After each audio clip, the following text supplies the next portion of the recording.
था कि गाँव में लाइक भूत चढ़ गया है या इस टाइप की चीजें काफी ज्यादा देखी जाती हैं। इसको हमारे साइकियाट्री में ट्रांस एंड पोजेशन सिंड्रोम बोला जाता है। इसमें यूजुअली क्या होता है कि patient has some underlying stress, मतलब पेशेंट को कहीं ना कहीं किसी बात का स्ट्रेस हो रहा होता है, चाहे वो डेली लाइफ जो उनकी रोजमर्रा की जिंदगी है उस वजह से हो या फिर सडन कोई स्ट्रेस हो। तो अंडरलाइंग स्ट्रेस एक प्रेजेंट होता है।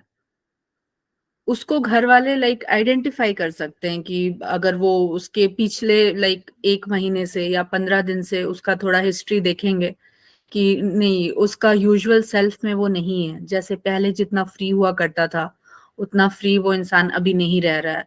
थोड़ा दुखी दुखी रहता था, थोड़ा अकेले रहता था। एंड मोस्ट इम्पॉर्टेंट चीज जो मैं कहना चाहूंगी and it is easier to identify is sleep disturbance. नींद जो है वो डिस्टर्ब हो गई है। पहले जितने टाइम पर सोते थे उठते थे वो चीज जो है वो गड़बड़ हो गई है। रात में देर से सो रहे हैं या सुबह जल्दी उठ जा रहे हैं। स्लीप डिस्टर्बेंस से यूजुअली आप बोल सकते हैं कि 80% ऑफ साइकियाट्री डिसऑर्डर्स जो हैं वो स्लीप डिस्टर्बेंस से स्टार्ट होते हैं और उसको घर वाले इजीली आइडेंटिफाई भी कर सकते हैं।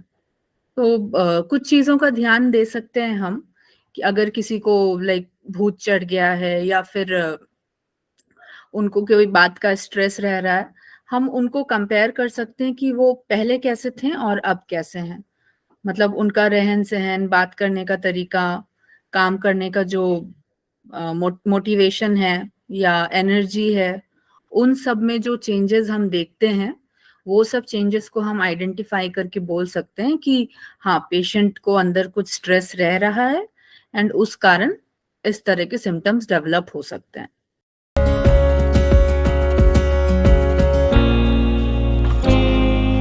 हम अंदर ही अंदर अपने अंदर बातों को रखते हैं एंड बोलते नहीं है, तो उसको बोलते हैं लाइक वेंट आउट नहीं करना। एंड जब हम वेंट आउट नहीं करते हैं तो हमारे अंदर का स्ट्रेस जो है वो बॉटल्ड अप होके किसी तरीके से रिलीज होता है। तो ये बहुत इम्पोर्टेंट है कि हम अपने जो प्रॉब्लम्स हैं उसको शेयर करें। आपका हम कुछ पीयर ग्रुप हम कुछ बना सकते हैं, लाइक कुछ क्लोज्ड पर्सन का, जिससे कि हम कॉन्फिडेंटली अपना सब कुछ शेयर कर सकें। एंड और एक चीज जो काम आ सकती है कि ऑलरेडी जो इंडिविजुअल्स जिनको आइडेंटिफाई किया गया है एंड वो साइकियाट्रिक ट्रीटमेंट लिए हैं, उस केसेस में हम उस इंडिविजुअल को लाइक बोल सकते हैं कि वो आगे आकर के अपना एक्सपीरियंस शेयर करें, उनका क्या एक्सपीरियंस रहा। तो उससे क्या होगा कि स्टिग्मा थोड़ा कम होगा। And then mental awareness camps कुछ हैं, उसके थ्रू भी लाइक वी कैन थोड़ा आइडेंटिफाई कर सके कॉमन साइंस एंड सिम्टम्स, और खुद अपने ही डेली रूटीन में कुछ भी फिजिकल एक्सरसाइज या मेडिटेशन का फॉर्म को अगर इंक्लूड करें हम, लाइक योगा हो गया या वॉकिंग हो गया या कोई भी एक्सरसाइज का फॉर्म हो गया, तो ये सब जो है ये हेल्प करते हैं स्ट्रेस को रिलीज आउट करने में। इंडिविजुअल लेवल पर कुछ चेंजेस जो हम कर सकते हैं कि एक वेंट आउट करना, अपने क्लोज लोग जो हैं उनसे शेयर कर सकते हैं, देन एक्सरसाइजेस इंक्लूड करना, ये सब चीजें हम कुछ स्टार्ट कर सकते हैं करना अपने डेली लाइफ में मेंटल हेल्थ पॉजिटिविटी के लिए।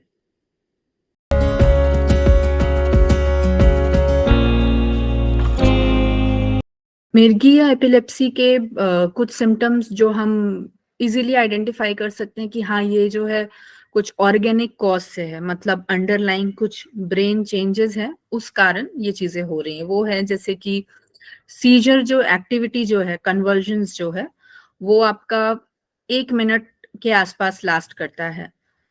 फिर वो किसी भी टाइम हो सकता है, मतलब चाहे दिन में भी हो सकता है, ड्यूरिंग स्लीप भी हो सकता है।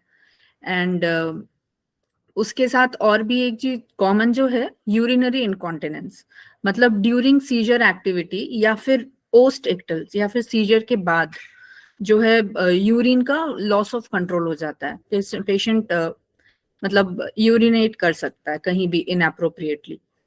एंड और है कि एसोसिएटेड विथ टंग बाइट या फ्रॉदिंग, मुंह से फेन निकलना, या आई बॉल्स जो है वो ऊपर घूम जाना, उस तरह की चीज है। एंड सेम पैटर्न जो है वो सेम फॉलो करेगा सीजर। लाइक एक एक जो अदर चीज है वो है स्यूडो सीजर, जो कि सीजर की तरह लगती है बट सीजर होती नहीं है। स्यूडो सीजर के सिम्टम्स है वो इसके ऑपोजिट होते हैं। It last for around 10 minutes, 15 minutes, even 30 minutes. And वो एक पर्टिकुलर पैटर्न फॉलो नहीं करती है। उसमें कन्वर्जन का जो पैटर्न है लाइक टोनिक क्लोनिक नहीं हो करके सेमियोलॉजी इज कम्प्लीटली डिफरेंट। तो ये सब जो साइंस है वो हमें आइडेंटिफाई करना है कि ये हाँ एपिलेप्सी है। एपिलेप्सी के लिए इट इज वेरी इंपॉर्टेंट कि आप अपने न्यूरोलॉजिस्ट या साइकेट्रिस्ट को कंसल्ट करें, क्योंकि हर सीजर के साथ क्या होता है कि ब्रेन की सेल्स जो है वो डैमेज होती हैं, और अगर हम उनको ट्रीट नहीं करेंगे तो विथ एज ब्रेन सेल्स जब कम हो जाएंगे तो कॉग्निटिव डिसफंक्शन मतलब लर्निंग, मेमोरी, सब कुछ अफेक्ट होने लगेगा। एंड अगर वो ब्रेन के उस एरियाज के सेल्स को डैमेज कर दे जो कि हमारे लाइफ कंट्रोल में इंपॉर्टेंट है, जो रेस्पिरेशन को कंट्रोल करता है या ब्लड प्रेशर को कंट्रोल करता है, तो then it is life threatening. तो इट इज वेरी इंपॉर्टेंट कि आप न्यूरोलॉजिस्ट या साइकेट्रिस्ट किसी को भी आप कंसल्ट करें।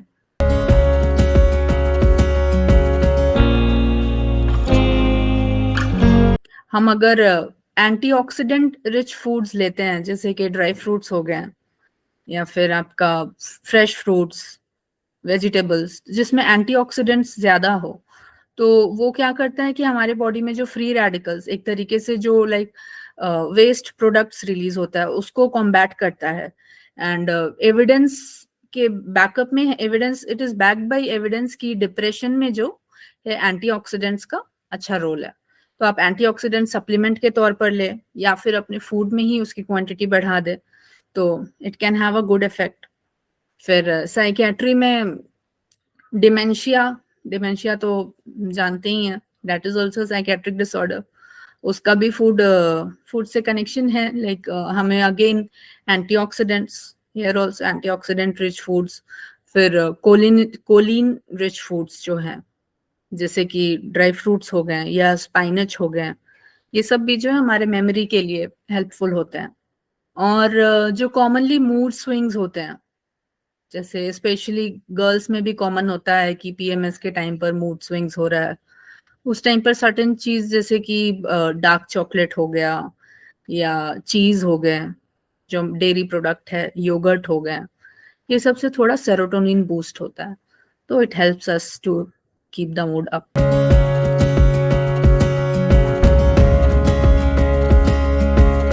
WHO ने कहा है 90% of the cases can be solve through teleconsultation. So that holds very true, क्योंकि स्पेशली साइकियाट्री, दूसरे फील्ड्स में भी medical history is very important, but in our field medical history is extremely important. We don't rely on investigations, जैसे कि we don't need a blood test to identify कि हाँ depression है। What we do is हम बात करते हैं patient से, हम समझते हैं कि उनको प्रॉब्लम जो है कब स्टार्ट हुआ, कैसे स्टार्ट हुआ, या फिर उनके घर में इस तरह के प्रॉब्लम और किसी को हुई हैं, एंड उन वो पहले कैसे थे, अभी बीमारी शुरू होने से पहले वो कैसे थे, प्रोग्रेस कैसा हो रहा है, उनका डेली लाइफ का कौन कौन सा स्फेयर्स में इन्वॉल्व, मतलब प्रॉब्लम्स उन फेस कर रहे हैं, मतलब डेली एक्टिविटी डाउन हो गई है। तो उन सब चीजों को हम काफी हद तक फोन पर पेशेंट से बात करके समझ सकते हैं। एंड टेली कंसल्टेशन के फायदे ये हैं कि आप जहां पर भी हो आप एक्सेसिबल हो एक हेल्थ केयर से।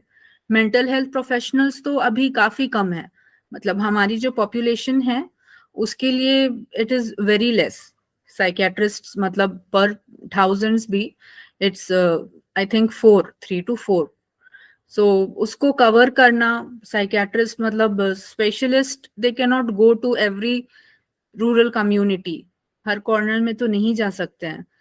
तो उसके लिए काफी अच्छा है अगर पेशेंट आइडेंटिफाई कर रहे हैं कि हमें कुछ प्रॉब्लम है एंड वो टेली कंसल्टेशन के लिए आगे आ रहे हैं, क्योंकि हमारे मेडिकेशंस भी हम स्टार्ट कर सकते हैं उस तरीके से प्रॉब्लम्स को समझ करके। एंड रेयर केसेस में अगर लगेगा कि नहीं ठीक है, एक बार आपको आकर के मिलना जरूरी है, इन दैट केस हम रेकमेंड करेंगे तो करेंगे, but it can be solve online. और हमारे साथ मेडिकेशंस के साथ और भी जो इम्पोर्टेंट रोल है वो है काउंसलिंग और थेरेपी का, वो इक्वली इम्पोर्टेंट है। जो हमारे like cognitive behavioural therapy, CBT बोला जाता है जिसको, प्लस एंटी डिप्रेसेंट, जब वो दोनों हम देते हैं पेशेंट को तो it is more beneficial than anti depressant alone.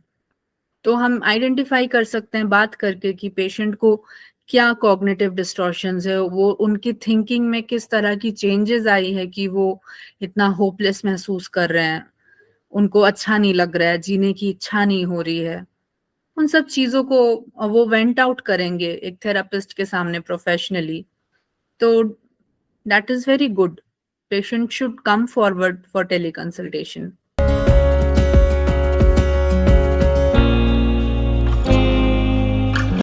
सब इंडिविजुअल्स को ऐसा होता है, आपने जो कहा ठीक कहा, बट काफी हद तक हम खुद को रेजिस्ट कर पाते हैं और वो थॉट्स हमें इतना बॉदर नहीं करती हैं कि हमारे डेली फंक्शनिंग को कम करें।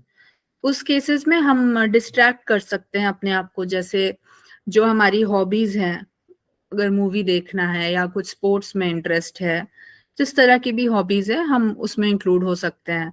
फिर बेस्ट थिंग जो रहेगा कि आप अपने फ्रेंड्स या फैमिली मेंबर से शेयर करें, उस चीज को बोले। जब हम अपने थॉट्स को वर्ड्स में रखते हैं तो हमारे अंदर जो जितना कंफ्यूजन चल रहा होता है हमारे माइंड में, when we put it into words वो थोड़ा सिंप्लीफाई हो जाता है। ये सब कुछ चीजें हम ट्राई कर सकते हैं, बट जब ये सब चीजें भी काम नहीं दें और थॉट्स इतना ज्यादा बॉदर करे कि आप you are not able to get through it, तो उस टाइम पर क्या होता है कि हमारे बॉडी में जो है न्यूरोट्रांसमीटर्स, जो न्यूरोकेमिकल्स हैं, उनका इम्बैलेंस हो जाता है। उस कारण रिपीटेटिव थॉट्स बहुत ज्यादा आने लगती हैं जिसको हम सप्रेस नहीं कर पाते हैं। तो उस केसेस में योगा, फिर डीप ब्रीदिंग टेक्निक्स हो गए या माइंडफुलनेस टेक्निक्स हो गए, वो सब थोड़ा बहुत काम करती हैं। अगर वो सब नहीं काम कर रहे हैं तो हम प्रोफेशनल थेरेपी अप्रोच या फिर अगर जरूरत है तो मेडिकेशंस, वो सब ले सकते हैं।